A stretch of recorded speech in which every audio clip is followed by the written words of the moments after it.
Hey everybody, welcome back into the Woody Hayes Athletic Center for Snap Judgments on the podcast. That's Bill Landis, Jeremy Birmingham. I'm Austin Ward. Jim Knowles, the new defensive coordinator for the Buckeyes, taking the podium after practice number 5 for the Buckeyes, and he cut right to the chase. Ohio State's a little thin at cornerback right now. We've seen in the last 2 days, Jordan Hancock, probably one of the players generating the most offseason buzz and excitement of what he could bring at cornerback, limping to the locker room. Appears to be a right leg injury. Don't know the long-term severity. Jim Knowles wouldn't say how long. That was above his pay grade, but it's serious enough, boys, that Cameron Martinez and Jantzen Dunn. Oh, I just thought you were going to sort of like Cam I thought the ding was going to go. Cameron Martinez and Jantzen Dunn were already getting reps at cornerback to try and navigate this month.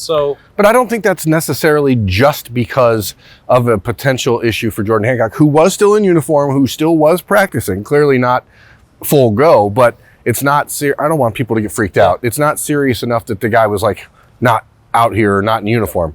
But as Jim Knowles said, they only have 6 scholarship cornerbacks on the roster, so I think there's need, if you go through this camp anyway, to get another guy or two in there some reps. And certainly Cam Martinez, Jantzen Dunn are the players that have the athletic profile to go out there and do some things.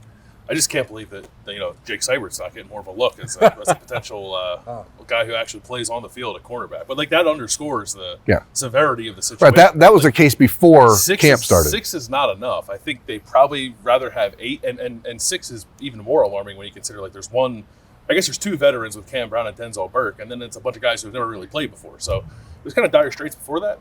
Jordan Hancock being limited in whatever capacity he might be limited makes that a little bit of a dire situation. Well, and another one of those 6, I think, as Berm was hinting at, if you're Ohio State, you probably aren't going to push it to great lengths with Cameron Brown. He's been on a pitch count for most of the last 2 years to try and stay healthy and make sure that they don't cause any setbacks unnecessarily during practice.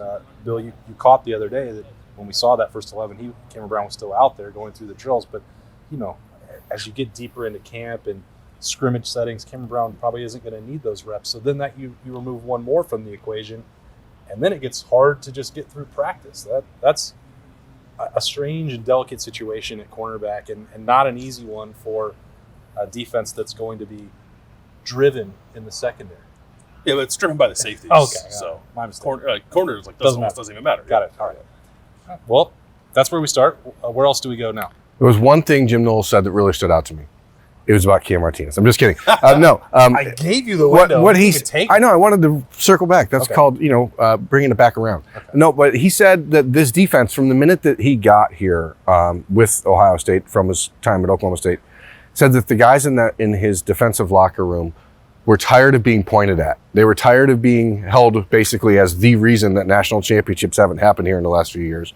And I personally think that's great. I mean, I'm glad that they're taking that approach and realizing, hey, people are saying this is on us. And so there does seem to be a seriousness about the defensive side of the ball this year that maybe we haven't seen in the last few years.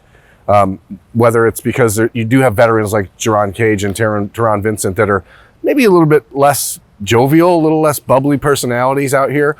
We didn't even talk to Tommy Eichenberger, Steel Chambers today, which are the unquestioned starters at linebacker. I talked to them; they were great. Well, we didn't get the media sit down like we all sort of anticipated. And I just think this is a group of linebackers that just doesn't want any of this. They just want to come out here and hit some people, and I think that's really the mindset they need. Steele actually talked at great length today, far more than he has in the past, and you can tell that his confidence level is different. Some of that is a lot of the questions about the move over have dissipated. There are still some, and I asked a few just about the way he may see the game differently than he did at this time a year ago, which is pretty dramatic. And then Tommy Eichenberg, still very straight to the point and tough Borland-esque, but the rest of those linebackers all gravitate towards him. So Tommy Eichenberg may not enjoy talking to us, but apparently he does like talking to the rest of those linebackers and Mitch Rossi and Cade Stover and some other of those hard-nosed grinders. He's sort of the ringleader. He has their respect. That's unquestioned. Yeah, and that's what he's not the best quote in the world, but what matters is that he can lead that room. You don't win games, and you certainly do not. Yeah, that's for sure. I'm picking up a little bit of, I guess, like 2019 vibes, specifically with the linebacker. Remember that 2018 defense? Like, that defense stunk, but the linebackers really got beat up. Let's get to the point. They stunk. Yeah. The linebackers got really beat up that year, and then I felt that they came back in 2019. Different coaches, different scheme, kind of wore those scars a little bit, as Ryan Day has said multiple times, and they were excellent in 2019. Now that, again, every time we talk about that defense, you got to mention Chase Young because he's an alien. And Jeff Okudah. And Jordan Fuller. There were dudes everywhere, but I think that year, just how good the linebackers were kind of got lost because of those guys. It was a position of strength for them that season. Well, it was the position of strength in 2020 when the Buckeyes went to the national championship. Carried over. So I think maybe this group is sort of entering a similar space coming off of a season where things just didn't really go well for them, and they were very inexperienced and looked like it more often than not, kind of week after week, and took their lumps. But now I think they're going to be better for it, and I think they're kind of wearing that on their sleeves as we talk to them. Like, they're tired of talking about how bad they were. They want to show people how much progress. But they're acknowledging it, which is at least a good thing. Yeah, and a lot of that goes into it. Talk about 2018 and those linebackers. Even with a change in position coach and a change in scheme, just the simple fact that they had played a bunch of games, played Big Ten games, been relied on, had to tackle people all year long, knew what the grind, the day in, day out of being in the Woody and playing in the Horseshoe was like. That wound up paying some dividends in the long run for Pete Warner and Tuff Borland and Malik Harrison and Justin Hilliard. So Taraja Mitchell has been here a very long time. It's hard to believe that he's still here. Tommy Eichenberg had to go through a bunch of growing pains throughout last season. Steel Chambers was converting over from running back to playing linebacker. Cody Simon was having to do that for the first time, and he was doing it with a torn labrum that required surgery after the rivalry game. So all those guys, that's a literal scar in that case, but they had to earn that, and it's not supposed to be easy the first time you go step on the field, especially at linebacker, a position that is both physically and mentally taxing. And a lot of these guys have a much better feel of what that's going to take, and now potentially different perspective, different scheme, different coaching. Yeah, and Jim Knowles, I mean, if you take him at what he said today, he seems pretty intent on keeping two linebackers on the field if he can help it. I mean, whether he was talking about Court Williams, whether he's talking about Lathan Ransom moving up, he's essentially that bullet position that didn't really exist in the last few years. It certainly seems like he wants to keep the base personnel and that concept as the primary defense for Ohio State. So if you're not really one of these guys that's coming out here and pushing Tommy Eichenberg or pushing Steel Chambers, it may be hard to find reps. And so I think it's an interesting balance for Jim Knowles to understand that he knows that this is a safety-driven defense, people. And he wants to keep the safeties on the field. He mentioned that Josh Proctor, he thinks, could be the best safety in the country, which, we've all seen the flashes of talent from Josh Proctor in the last few years. But the fact that he's healthy and ready to go, it just, you can sort of see it in Jim. I sat there with him the whole time, so I didn't even know Steel Chambers was out here, so I apologize. I missed him completely. I was wondering where that belief came from, that the two starting linebackers. I didn't see any. I was dead focused on Jim Knowles. And, what we heard him say essentially was that the defensive line is doing great work. The linebackers are getting better. The safeties are doing great. And then the corners are trying to figure out how many you got. Right? Got to get to September 3rd with like 3 who can play. Right. So that there's plenty of reason to be optimistic. And you could see, he also said that he was only 25% of the way through installing the defense, which is pretty crazy. Not a lot. Not a lot, because there's 3 weeks to the first game. So you start to see the urgency building here in this building. I'm just going to ask, because I want to see what Berm makes of this, but is it an issue or a bonus that Cameron Martinez was starting to make maybe that push at nickel corner, and now he's got to get reps somewhere else? I know that he could do it. I think it's just, should he have to do it? To me, it's just the curse of being an athlete. It's the same thing Cade Stovers had to deal with. Sometimes you're so able to do multiple things that coaches go, well, somebody has to do it. Probably should be you. And Cameron is not the type of player that's going to complain about that. He's going to take whatever opportunity he can get to make himself valuable. It's a life lesson for a lot of people out there. Whatever your business is, find a way to be as valuable as you can to your company. Make sure that people know that you are willing to do whatever it takes to win. I also think for Cameron, down the road, if he's going to play beyond college football in the defensive backfield, proving he can be a nickel corner, that slot corner is where his money could be made down the road. So it's sort of the same position that he's been playing at safety. It's not really any different. Correct me if I'm wrong. He didn't say he had him lined up on the outside, right? So that's how I took it. But he think didn't. it would have to mean that because he was already working in Right. So slot corner with Tanner. it's just adding more tools to the toolbox. And I don't think Cameron's going to be upset about that, especially this season when he knows that Tanner McAllister is probably the guy that's taking the majority of those reps in the slot nickel corner role. So if it means, hey, this is a chance to get on the field, that's what he's going to want to do. But you do hope long term, like just find a spot and grow. I do worry about guys when they get put in that position if they're going to get a little lost in the sauce, because that's happened with guys here before. I think you mentioned like Cade finally has his home, I think, at tight end, but there's been other guys here in the past that just sort of move around, and they're really important depth pieces.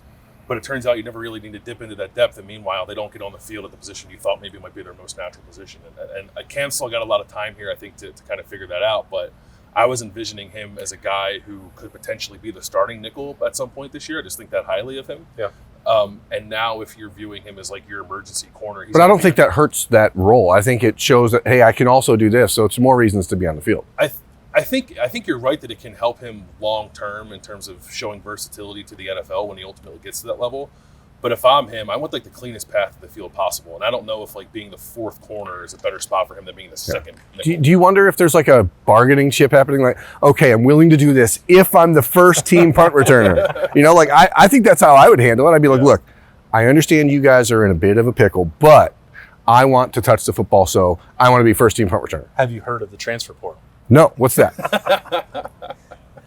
You have some leverage if you're a player at this point, and that's I think people couldn't, or they struggled to wrap their mind around Cade Stover wanting to play defense, wanting to be a Jack Leo or a linebacker after the Rose Bowl, but then also having to make a business sense. Well, if they're going to move him back, no, you have to pick that, and I guess this encapsulates what you're saying. Cameron Martinez didn't say no, you can't put me at outside cornerback. Because I think deep down he has the confidence that he could play anywhere.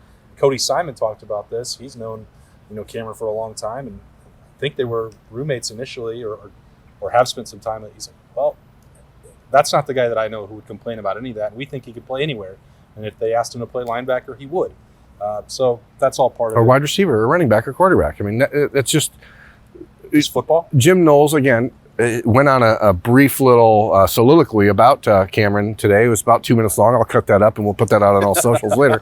But he said it doesn't. He said he is always dialed in, and you have to have guys like that on your roster that are willing to adjust and willing to take the next step and say, hey, maybe this isn't what I did yesterday, but how's this going to help the team tomorrow? And guys like that are how you win games.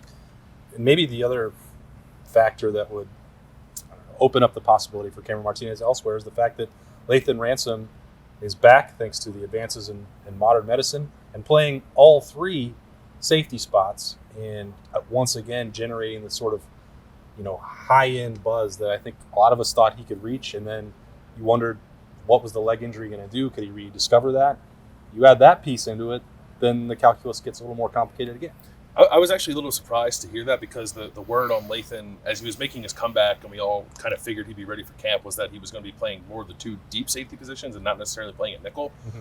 But I mean, the nickel is more or less what he played when he was on the field in 2020, so it makes sense that he would be showing up there. But it fortifies the depth for sure. I guess it does give you that flexibility, as you said, with a guy like Cam if you want to move him, or Jantzen Dunn if you want to move him out there too. And it also, I think too, and Berm has talked about this, like you look at that safety group, and I think you see five, six guys you feel really good about, I think, with Ronnie and Josh and Tanner, and now you throw Lathan in Court there. And Lathan and Cam. And I think we all like Kai Stokes, and obviously we like Cam too. Like that is and not to mention the secret weapon Jim Knowles talked about today, and Sonny Styles. Yeah, so that's a position of strength for them now, I think. Agree.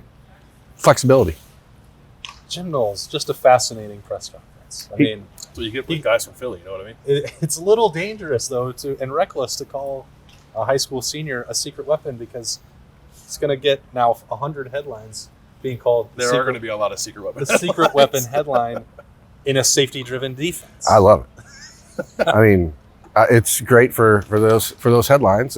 You know what you're getting today, folks, from the world out there. Yeah, it's coming hot. Hot, fast and furious, snappy J's. Snappy J's, as they are. Anything else? Any other grab ass? No, I just really liked listening to Jim Knowles talk. I mean, it's just one of those situations where, again, I was so engrossed that I didn't even realize that other guys were out there for 20 minutes because I was so focused on Jim Knowles. That's just a guy that really gets. We were here. That's a guy that really gets the situation and understands where he is. And he said that this defense is further along than he ever was at Oklahoma State at the same point, because just the talent here is so much advanced. And it's cool to see a coach recognize that. And you can still see that little glint in his eye, like this is fun to him because he's got toys that he's never had before. I did ask about the podcast's favorite defensive lineman, Ty Hamilton, and what made him stand out to the point that he won Silver Bullet of the day after the first day of camp. And Jim Knowles got that look in his eye again, talking about Ty Hamilton consistently winning one-on-ones, showing up, knocking guys back on the interior. And I was trying to get an idea of where he fit in with the other four tackles that we talked about, and Jim Knowles says he's right there. Like all those guys are going to rotate, but it doesn't sound like he sees much of a difference right now between Ty and the other four guys we mentioned a lot at that position. It's similar to what got discussed on Monday at Roosters, is that it doesn't matter on the defensive line who's the quote-unquote starter. This team is going to rotate in 4 or 5 guys at tackle, 6 or 7 guys at end, and just keep running them through. Sounds good. A long way to go still in this camp, but 5 practices in the bank, some pads coming on for the Buckeyes, and another Snap Judgments is complete at the podcast. That's Will Landis, Berm. I'm Austin Ward. Stay with us for full coverage. No media availability on Wednesday. We'll still have some coverage at the podcast. Don't worry about that. We'll be back on Thursday. Big Ten tailgate tour will be in town, so we'll get to watch a little bit of practice and talk to Ryan Day then. Stay tuned for all of that coming to you on the podcast.